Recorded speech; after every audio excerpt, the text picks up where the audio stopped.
I'm Liz, and by some twist of fate, I'm married to the most amazing guy I've ever met, Alex. We're both 28, got our own place, pay our bills, and live a life that's ours. It's been a year since we said I do, and honestly, life's been good, except for one little thing: Alex's parents. Now, don't get me wrong, I never expected to be the daughter-in-law in shining armor, but I also didn't expect to be the family's unwanted guest. The day I met my in-laws, it felt like walking into a lion's den with a stake tied to my neck. My mother-in-law, Jane, had this way of looking at me, like she was trying to figure out if I was more of a nuisance or just plain boring. I could tell she had sized me up and found me lacking before I even had a chance to say hello. Alex had warned me about his mom. "She can be a bit much," he said, as we drove to their place that first time. "But don't take it to heart, okay?" I didn't. Or at least I tried not to. At dinner, I was passing the salt when Jane said, "You know, Stephanie used to cook such wonderful meals. Remember that risotto, honey?" She said to Alex, who just nodded, his jaw tight. "Yeah, I remember," he replied, not looking at me. I sat there, salt shaker in hand, feeling like I was invisible. They all talked about Stephanie as if I wasn't there. I felt a pang in my chest, but I swallowed it down with a smile. "Sounds like she was a great cook," I said, trying to seem unaffected. Jane's eyes met mine, and she smiled, but it didn't quite reach her eyes.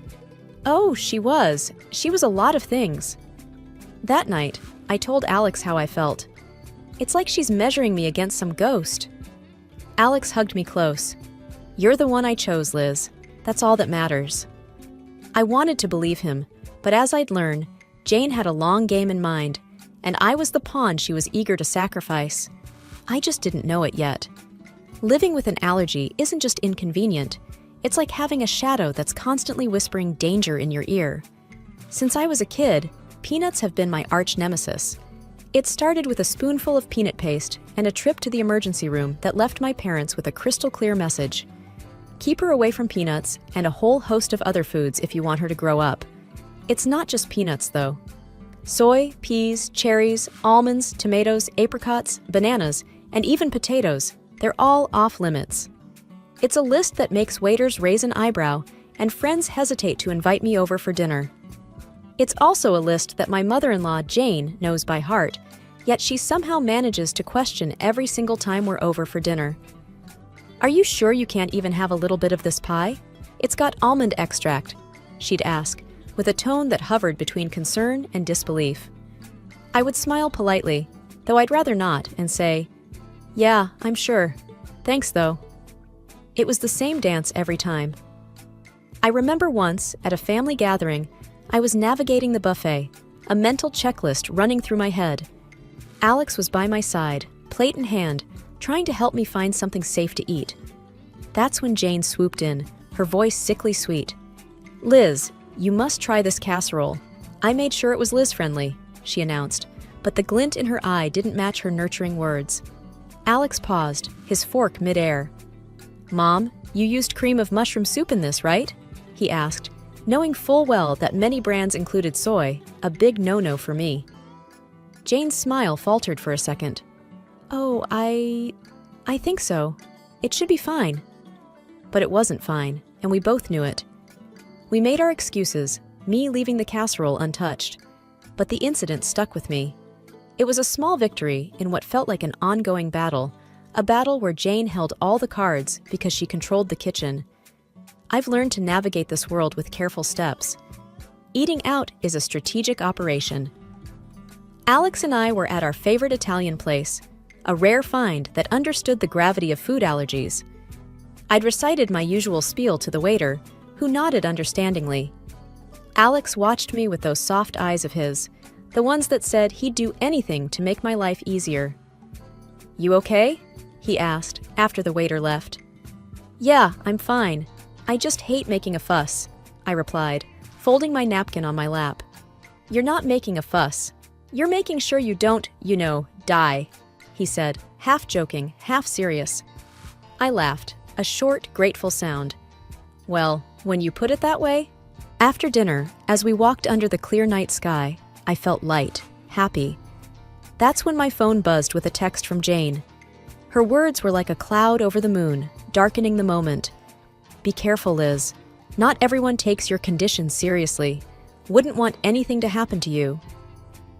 I read the text to Alex, who wrapped an arm around me, pulling me close. She's just trying to get to you, he said. But as much as I wanted to shrug it off, I couldn't shake the feeling that Jane's message was more than just a jab. It was a warning, a reminder that my allergy made me vulnerable, not just to food, but to people like her, who saw it as a weakness to be exploited. The rest of the walk home, I couldn't help but think about all the close calls, all the accidental exposures, and how easily something could go wrong. It wasn't just the peanuts, or the soy, or the peas. It was the realization that my allergy was more than a personal battle. It was a chink in my armor that someone like Jane could see as an opportunity.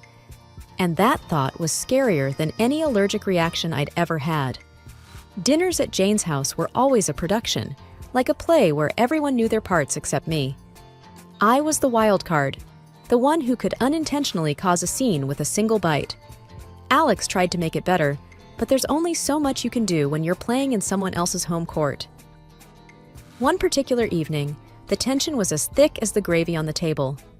Jane was bustling around, placing dish after dish on the table. I sat there, my own plate empty, waiting to figure out what I could eat without a trip to the hospital. Alex, darling, pass the green beans to Liz. They're just divine, Jane said, her voice dripping with a sweetness that didn't reach her eyes. I eyed the beans, but something seemed off. What's in them? I asked. Oh, just a touch of almond slivers for crunch, she said, waving a hand dismissively. I put my hand up, stopping Alex's reach. I can't eat those, remember? Almonds are a no-go for me. Jane feigned surprise, a hand to her chest. Oh dear, I must have forgotten. Silly me. Alex's chair scraped back as he stood up. Mom, this is serious. Liz could end up in the hospital. His voice was firm, edged with a frustration that made Jane's eyes narrow just a little. I just wanted to make something nice, she said. It's not my fault Liz has all these allergies.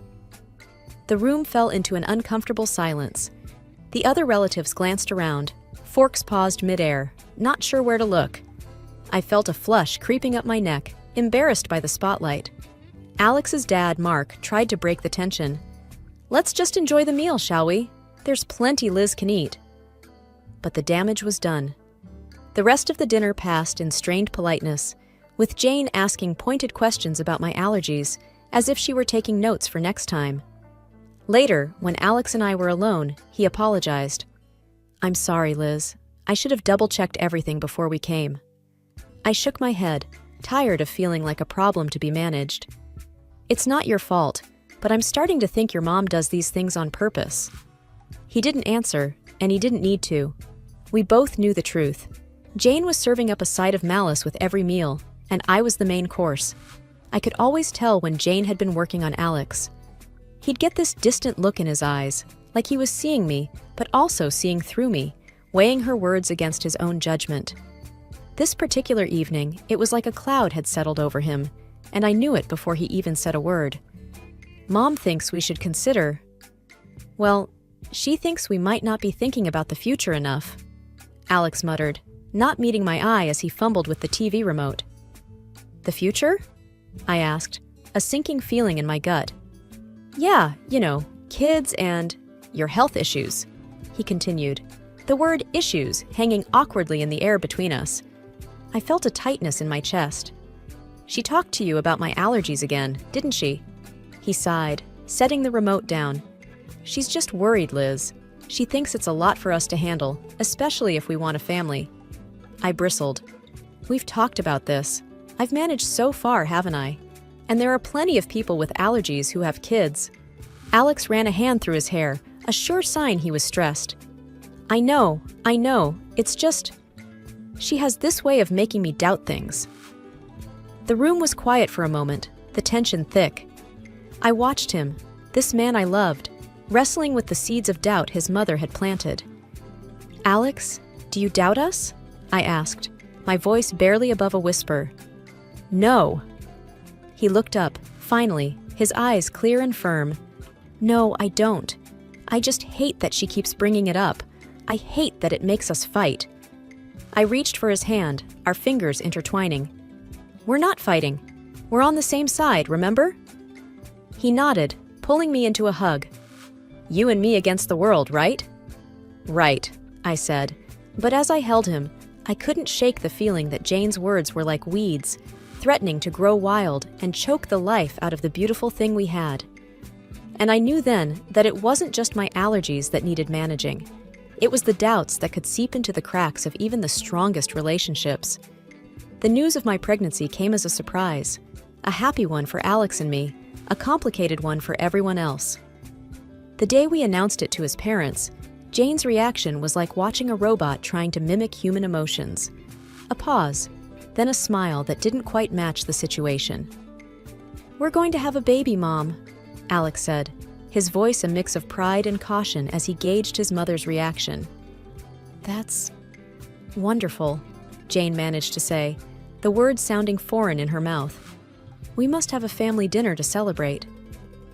I was skeptical. Celebrations at Jane's were never just celebrations, but I saw the hopeful look in Alex's eyes and agreed. The night of the dinner, the house was buzzing with relatives. Jane was the perfect hostess, floating from guest to guest with a grace that felt almost genuine. When she reached us, her smile was practiced. "Congratulations, Liz," she said. "This is such a joyous occasion." "Thank you, Jane," I replied, trying to match her formality. "We're excited." Alex wrapped his arm around my waist, a silent thank you for playing along. As dinner approached, I felt the familiar anxiety. A table full of food was a minefield for me, but tonight, I hoped, would be different. The table was a feast, dishes upon dishes laid out, and I felt every eye on me as I hesitated, my hand hovering over the options. "Go on, dear," Jane urged. "Eat up. You're eating for two now." I smiled weakly, choosing the safest options, vegetables and rice, plain and simple. But as I reached for a slice of bread, Jane stopped me. "Actually, maybe not that one," she said quickly. "I'm not sure if the baker used soy flour." I paused, bread in hand, and met her gaze. There was a flicker of something there. Concern, or was it a challenge? "Thank you for letting me know," I said, putting the bread down. But the warning bells were already ringing in my head. How did she know about the soy flour? It seemed too close a call, too perfect a save. The rest of the meal passed in a blur, congratulations mingling with the clinking of glasses. But I couldn't shake the feeling that Jane's hospitality was a veneer, and beneath it lay a trap, set and waiting for just the right moment. The family dinner in honor of our future baby was nothing short of a banquet. Jane had outdone herself, and there was a spread that would make a Thanksgiving dinner look modest. But my stomach was in knots, not from hunger, but from fear. Every dish was a potential hazard, a hidden enemy that could send me to the hospital, or worse. As we all took our seats, the chatter around the table was lively, filled with the usual family gossip and stories.